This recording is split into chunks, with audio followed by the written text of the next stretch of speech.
जय श्री कृष्ण, राधे राधे। आज मैं आपको सुनाऊंगी पुरुषोत्तम माह में विनायक चतुर्थी पर सुनी जाने वाली संपूर्ण कथा। हिंदू पंचांग के अनुसार प्रत्येक माह के शुक्ल पक्ष की चतुर्थी तिथि के दिन विनायक चतुर्थी व्रत रखा जाता है। धार्मिक मान्यताओं के अनुसार इस विशेष दिन पर भगवान गणेश जी की उपासना करने से साधक को बल, बुद्धि, विद्या और धन धान्य की प्राप्ति होती है। भगवान गणेश जी ज्ञान और बुद्धि के ऐसे देवता हैं जिनकी उपासना जीवन को शुभ लाभ की दिशा देती है। चतुर्थी तिथि के देवता भगवान श्री गणेश, अधिक मास के भगवान श्री विष्णु एवं सावन के महीने के स्वामी भगवान शिव हैं। पुरुषोत्तम माह में विनायक चतुर्थी का महापर्व 21 जुलाई 2023 शुक्रवार को मनाया जाएगा। अब की बार पुरुषोत्तम मास में विनायक चतुर्थी के दिन पूजा अर्चना, व्रत और दान करने से इन तीनों देवों की कृपा हमें प्राप्त होगी। विनायक चतुर्थी पर श्री गणेश जी की पूजा करने से ज्ञान और ऐश्वर्य की प्राप्ति होती है और जीवन में आने वाले सभी संकट और कष्ट दूर हो जाते हैं। अगर आप भी विनायक चतुर्थी का व्रत करना चाहते हैं तो सुबह जल्दी उठें और स्नान आदि से निवृत्त होकर व्रत का संकल्प लें। भगवान गणेश जी को सिंदूर का तिलक लगाएं और दुर्वा अर्पित करें, जिसे दूब के नाम से भी जाना जाता है। वो गणेश जी को अति प्रिय है। उसके बाद गणेश जी को मोदक का भोग लगाएं और सुख समृद्धि की कामना करते हुए गणेश जी के ओम गंग गणपते नमः मंत्र का 108 बार जाप करें। बाद में विनायक चतुर्थी की कहानी सुनें। कहानी समाप्त होने पर गणेश जी भगवान से जाने अनजाने पूजा पाठ में हुई भूल चूक के लिए क्षमा मांगे और सूर्य देव को जल का अर्घ्य दें। इस तरह विधि पूर्वक विनायक चतुर्थी का व्रत करने से मनुष्य धन धान्य से संपन्न होता है। वह कभी भी कष्ट में नहीं पड़ता। विनायक चतुर्थी को सिर्फ गणेश जी की पूजा की जाती है। इस दिन चंद्र दर्शन नहीं किए जाते। धर्म ग्रंथों के अनुसार शुक्ल माह की चतुर्थी तिथि को चंद्र दर्शन नहीं करने चाहिए, क्योंकि इस दिन अगर हम चंद्रमा के दर्शन करते हैं तो हम पर कोई झूठा कलंक लगता है। हम सिर्फ कृष्ण पक्ष में आने वाली चतुर्थी तिथि को चंद्रमा का दर्शन कर सकते हैं, क्योंकि कृष्ण पक्ष में आने वाली चतुर्थी तिथि को संकट चतुर्थी के नाम से जाना जाता है और संकट चतुर्थी के व्रत का पारण चंद्रमा उदय होने के बाद किया जाता है। लेकिन विनायक चतुर्थी पर आपको विशेष तौर से ध्यान रखना है कि चंद्रमा के दर्शन आप ना करें। तो शुरू करते हैं विनायक चतुर्थी व्रत कथा। ध्यान से सुनना और हुंकारे अवश्य भरना। कमेंट बॉक्स में ओम गणेशाय नमः जरूर लिखना। विनायक चतुर्थी की पहली पौराणिक व्रत कथा। कथा के अनुसार एक बार भगवान शिव तथा माता पार्वती नर्मदा नदी के किनारे पर बैठे थे। वहां माता पार्वती ने भगवान शिव से समय व्यतीत करने के लिए चौपड़ खेलने को कहा। भगवान शिव चौपड़ खेलने के लिए तैयार हो गए, परंतु इस खेल में हार जीत का फैसला कौन करेगा ये सोचने लगे। तो भगवान शिव ने कुछ तिनके एकत्रित करके उसका एक पुतला बनाकर उसकी प्राण प्रतिष्ठा कर दी और पुतले से कहा कि बेटा, हम चौपड़ खेलना चाहते हैं, परंतु हमारी हार जीत का फैसला करने वाला कोई नहीं है।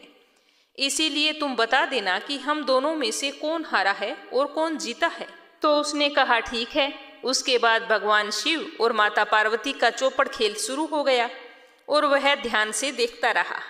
यह खेल 3 बार खेला गया और संयोग से माता पार्वती तीनों बार जीत गई और भगवान शिव तीनों बार हार गए। खेल समाप्त हुआ तो बालक से हार जीत के फैसले के लिए कहा गया, तो बालक ने महादेव को विजयी बताया। यह सुनकर माता पार्वती को क्रोध आ गया और उसने क्रोध में बालक को लंगड़ा होने का और कीचड़ में पड़े रहने का श्राप दे दिया। बालक ने माता पार्वती से माफी मांगी और कहा कि माँ, यह मुझसे अज्ञानतावश हुआ है। मैंने किसी द्वेष की भावना से ऐसा नहीं किया। मेरा अपराध क्षमा करो। बालक द्वारा क्षमा मांगने पर माता ने कहा कि यहाँ पर गणेश पूजन के लिए नाग कन्याएं आएंगी। उनके कहे अनुसार तुम गणेश जी का व्रत करना। ऐसा करने से तुम मुझे प्राप्त करोगे। यह कहकर माता पार्वती भगवान शिव के साथ कैलाश पर्वत पर चली गई। 1 वर्ष तक वह वहां पर पड़ा रहा। 1 वर्ष के बाद उस स्थान पर नाग कन्याएं आई। तब उस बालक ने नाग कन्याओं से श्री गणेश के व्रत की विधि पूछी, तो उन्होंने सारी विधि पूरे नियम से उन्हें बता दी। तो उस बालक ने 21 दिन तक लगातार गणेश जी का व्रत किया। उसकी श्रद्धा से गणेश जी प्रसन्न हुए और उस बालक को साक्षात दर्शन दिए और कहा कि मनवांछित फल मांगो। तो उस बालक ने कहा कि हे विनायक जी, मुझ में इतनी शक्ति दो कि मैं अपने पैरों पर चलकर कैलाश पर्वत पर पहुंच सकूं और वे इसे देखकर प्रसन्न हों। तब गणेश जी बालक को वरदान देकर अंतर्ध्यान हो गए। गणेश जी के आशीर्वाद से वह बालक एकदम से ठीक हो गया। उसे अपने आप को देखकर खूब खुशी हुई और वह अपने पैरों पर चलकर कैलाश पर्वत पर पहुंचा। तो उसे देखकर भगवान शिव को और माता पार्वती को बहुत ही आश्चर्य हुआ। तो उन दोनों ने उस बालक से पूछा कि यह सब कुछ कैसे हुआ। तो उसने अपने किए हुए विनायक व्रत और पूजा विधि के बारे में उन दोनों को बताया। तो यह सब सुनकर भगवान शिव ने सोचा कि क्यों ना मैं भी इस व्रत को करूं, क्योंकि चौपड़ वाले दिन से ही माता पार्वती शिव जी से नाराज हो गई थी। इसीलिए देवी के रुष्ट होने पर भगवान शिव ने भी बालक के बताए अनुसार 21 दिनों तक श्री गणेश का व्रत किया और इस व्रत के प्रभाव से माता पार्वती के मन में शिव के प्रति जो नाराजगी थी वो समाप्त हो गई। तो पार्वती ने भगवान शिव से पूछा कि ये सब कुछ कैसे हुआ, मैं तो आपसे बहुत ज्यादा नाराज थी। तब भगवान शिव ने कहा कि मैंने भी श्री गणेश के 21 दिन व्रत किए हैं। तो व्रत की विधि भगवान शंकर ने माता पार्वती को दोबारा बताई। तो सारी विधि सुनकर माता पार्वती के मन में भी अपने पुत्र कार्तिकेय से मिलने की इच्छा जागृत हुई। तब माता पार्वती जी ने भी 21 दिन तक श्री गणेश का व्रत किया तथा दरुआ, फूल, लड्डुओं का गणेश जी को भोग लगाया और पूजा अर्चना की। जैसे ही व्रत का 21वां दिन आया तो कार्तिकेय स्वयं माता पार्वती से मिलने आ पहुंचे। उस दिन से श्री गणेश चतुर्थी का यह व्रत समस्त मनोकामनाओं की पूर्ति करने वाला माना जाने लगा। इस व्रत को करने से मनुष्य के सारे कष्ट दूर होकर मनुष्य को समस्त सुख सुविधाओं की प्राप्ति होती है। हे गणेश भगवान, जैसे आपने उस बालक और शिव गौरी की मनोकामना पूरी की, वैसी हमारी भी करना। बोलो गणेश गजानन की जय हो। तो अब सुनते हैं गणेश जी की दूसरी कथा। एक दिन भगवान भोलेनाथ स्नान करने के लिए कैलाश पर्वत से भोगवती गई। तो पीछे से माँ पार्वती ने भी स्नान करने की सोची, लेकिन सोचा अभी मैं स्नान करूंगी तो ध्यान कौन रखेगा, अंदर कोई आ ना जाए, बाहर कोई पहरा देने वाला भी होना चाहिए। तो यह सोचकर पार्वती जी ने अपने मेल से एक पुतला बनाकर उस पुतले में जान डाल दी। तो वह जीवित हो गया। पुतले में जान आने के बाद देवी पार्वती ने पुतले का नाम गणेश रखा और फिर उससे कहा कि बेटा, मैं स्नान करने जा रही हूँ, मुख्य द्वार पर पहरा देते रहना, कोई भी आए तो उसे अंदर मत आने देना जब तक मैं स्नान करके बाहर ना आऊं। तो उसने कहा ठीक है। जब भगवान भोलेनाथ स्नान करके आए और अंदर जाने लगे तो बाल स्वरूप गणेश जी ने उनको द्वार पर ही रोक दिया। भगवान शिव के लाख कोशिश के बाद भी गणेश ने उसे अंदर नहीं जाने दिया। गणेश जी द्वारा इस तरह बार बार रोकना भगवान शिव को अपना अपमान महसूस हुआ और गुस्से में आकर बालक गणेश का सिर धड़ से अलग कर दिया और अंदर चले गए। शिव जी जब अंदर गए तो वो बहुत ही क्रोधित अवस्था में थे। तो देवी पार्वती ने सोचा कि भोजन में देरी की वजह से वो नाराज हैं, इसीलिए उन्होंने जल्दी जल्दी 2 थालियों में भोजन परोसकर उनके सामने रखा और भोजन करने के लिए निवेदन किया। 2 थालियां लगी देखकर शिवजी ने उनसे पूछा कि दूसरी थाली किसके लिए है। तब माता पार्वती ने कहा कि दूसरी थाली पुत्र गणेश के लिए है, जो द्वार पर पहरा दे रहे हैं। तब भगवान शिव ने देवी पार्वती से कहा कि मैंने तो उसका सिर धड़ से अलग कर दिया है, उसने मुझे अंदर नहीं आने दिया था। पार्वती यह सुनकर बहुत ही दुखी हुई और विलाप करने लगी कि स्वामी, मैंने ही उसे बोला था कि जब तक मैं स्नान करके बाहर ना आऊं किसी को अंदर मत आने देना, आपने यह क्या कर दिया। और हाथ जोड़कर गणेश को जीवित करने का आग्रह करने लगी। तब महादेव ने कहा कि यह संभव नहीं है। यह एक ही बात से संभव हो सकता है कि अगर कोई माँ अपने बच्चे की तरफ पीठ करके सो रही है, ऐसा बालक अगर मिल जाता है तो उसका सिर मैं आपके बच्चे पर लगा सकता हूँ। तो यह सुनकर माँ पार्वती बोली कि ऐसा बच्चा कहाँ मिलेगा। तो दोनों ऐसे बच्चे की खोज में निकल गए, पर उन्हें ऐसा कोई बच्चा नहीं मिला जिसकी माँ उसकी तरफ पीठ करके सो रही हो। जब वे ढूंढकर वापिस आ रहे थे तो रास्ते में एक हथनी सो रही थी। और उसने अपने बच्चे की तरफ पीठ कर रखी थी। जब भगवान भोलेनाथ ने यह देखा तो उस हथनी के बच्चे का सर लाकर गणेश की धड़ से जोड़ दिया और वो जीवित हो गया। लेकिन माँ पार्वती गणेश जी का ऐसा रूप देखकर बहुत दुखी हुई और भगवान भोलेनाथ से कहने लगी कि हे नाथ, आपने ये क्या कर दिया? जब सारे लोग इसका ये रूप देखेंगे तो मजाक बनाएंगे और मैं मेरे बच्चे का मजाक सहन नहीं कर सकती। तो भगवान भोलेनाथ बोले कि पार्वती जी, आपको इसके बारे में चिंता करने की जरूरत नहीं है। आपका पुत्र गणेश जी सब देवताओं में सर्वप्रथम पूजनीय होगा।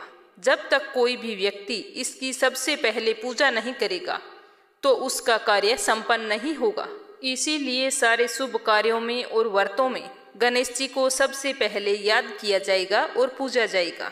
तभी से सारे शुभ कार्यों में भगवान गणेश को सर्वप्रथम पूजा जाने लगा। बोलो गणेश गजानन की जय हो। एक बार की बात है, देवतागण कई विपदाओं से घिरे हुए थे, तो वो मदद मांगने के लिए भगवान शिव के पास आए। उस समय भगवान शिव के साथ कार्तिकेय और गणेश जी भी बैठे हुए थे। देवताओं की सारी समस्या सुनकर शिव जी ने कार्तिकेय और गणेश जी से पूछा कि तुम में से कौन है जो देवताओं के कष्टों का निवारण कर सकता है। तो कार्तिकेय बोला कि मैं कर सकता हूँ। गणेश जी ने कहा कि मैं भी कर सकता हूँ। दोनों ने अपने आप को इस कार्य के लिए सक्षम बताया। तो भगवान शिव ने सोचा कि इन दोनों में से एक का चुनाव कैसे करूं। एक की पक्ष लूंगा तो दूसरा नाराज हो जाएगा। इस तरह से सोच विचार करते हुए भगवान शिव ने कहा कि मैं तुम दोनों की परीक्षा लूंगा। तुम दोनों में से जो भी परीक्षा में उत्तीर्ण होगा उसे ही देवताओं के साथ मदद के लिए भेजा जाएगा। जैसे ही शिव जी ने यह बात कही, कार्तिकेय अपनी सवारी मोर पर बैठकर पृथ्वी की परिक्रमा करने के लिए चले गए। परंतु गणेश जी वहीं पर खड़े रहे और सोचने लगे कि वह तो मूषक की मदद से पूरे पृथ्वी का चक्कर कैसे लगा सकेगा। अगर मैं मूषक को लेकर पृथ्वी की परिक्रमा करने के लिए जाऊंगा तो अवश्य मैं ही हारूंगा। उसी समय गणेश जी के मन में एक उपाय आया, तो अपने पिताजी शिव जी और माता पार्वती के पास गए और उनकी 7 बार परिक्रमा करके वापस अपनी जगह पर आकर खड़े हो गए। कुछ समय बाद कार्तिकेय पृथ्वी का पूरा चक्कर लगाकर पहुंचे और कहने लगे कि मैं ही विजेता हूँ। आप पिताश्री मुझे आज्ञा दीजिए कि मैं देवताओं की मदद के लिए जाऊं। तभी शिव जी ने गणेश जी की ओर देखा और उनसे प्रश्न किया कि गणेश, तुम पृथ्वी की परिक्रमा करने के लिए क्यों नहीं गए?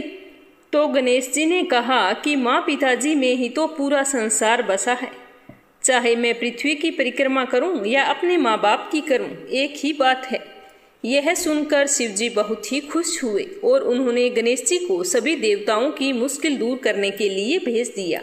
साथ ही शिव जी ने गणेश जी को यह आशीर्वाद दिया भी जो भी व्यक्ति पूजा पाठ में और व्रत में तुम्हें सबसे पहले याद करेगा उसकी मनोकामना अवश्य पूर्ण होंगी, उसके सारे दुख दूर होंगे और उसे अपार सुखों की प्राप्ति होगी। इस तरह गणेश जी को एक बार फिर से भगवान शिव का आशीर्वाद प्राप्त हुआ। बोलो गणेश गजानन की जय हो। एक बार भगवान विष्णु माता लक्ष्मी जी से विवाह करने के लिए जाने लगे। तब सारे देवी देवताओं को बारात में जाने के लिए बुलाया। तब सभी देवतागण जाने लगे तो उन्होंने बोला कि गणेश जी को तो नहीं लेकर जाएंगे, क्योंकि गणेश जी तो बहुत ज्यादा खाते हैं और वो तो दून दुंदालो, सूंड सुंडालो, उखला सा पाँव, छाजला सा कान, मस्तक मोटो लाजे, भीम कुमारी व मोटे मस्तक वाले हैं।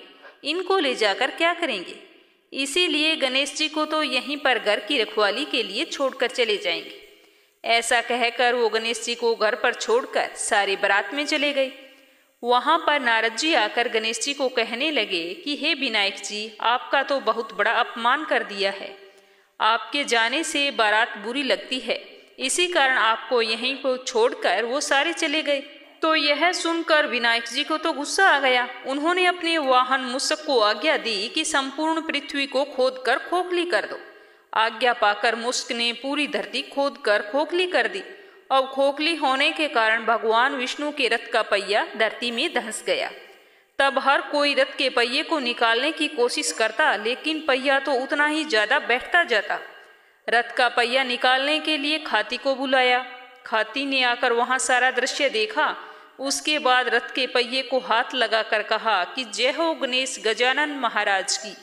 इतना कहते ही रथ का पहिया निकल गया तो सारे आश्चर्यचकित होकर सोचने लगे कि तुमने गणेश जी का नाम क्यों लिया। तो खाती ने कहा कि जब तक गणेश गजानन का नाम नहीं लिया जाता तब तक कोई भी कार्य सिद्ध नहीं होता। जब भी गणेश जी को सच्चे मन से सुमिरन करता है और याद करता है तो उसके सारे बन जाते हैं। तो यह सुनकर सबने सोचा कि हम तो गणेश जी को लेकर ही नहीं आए। सबको अपनी गलती का एहसास हुआ और एक अजने को वहां पर भेजकर गणेश जी को बुलाया गया और माफी मांगी गई। पहले गणेश जी का विवाह रिद्धि सिद्धि से करवाया और फिर भगवान विष्णु का विवाह लक्ष्मी जी से हुआ। इसके बाद सभी देवताओं में प्रसन्नता और हर्षोल्लास छा गया। हे बिंदायक जी महाराज, जैसा भगवान का कार्य सिद्ध किया वैसा सबका करना। बिंदायक जी की कहानी कहने वाले का, कहानी सुनने वाले का और हुंकारा भरने वाले का सभी के कार्य सिद्ध करना। बोलो गणेश गजानन की जय हो। तो ये थी पुरुषोत्तम माह में आने वाली विनायक चतुर्थी की व्रत कथा। उम्मीद करती हूँ कि आपको ज़रूर पसंद आई होगी। तो प्लीज़ इस वीडियो को ज़्यादा से ज़्यादा शेयर करना और अगर आपने मीरा भक्ति चैनल को सब्सक्राइब नहीं किया है तो ज़रूर करना। आपका बहुत बहुत धन्यवाद। गणेश भगवान आपकी सारी मनोकामनाएं पूरी करे। जय श्री कृष्णा। राधे राधे।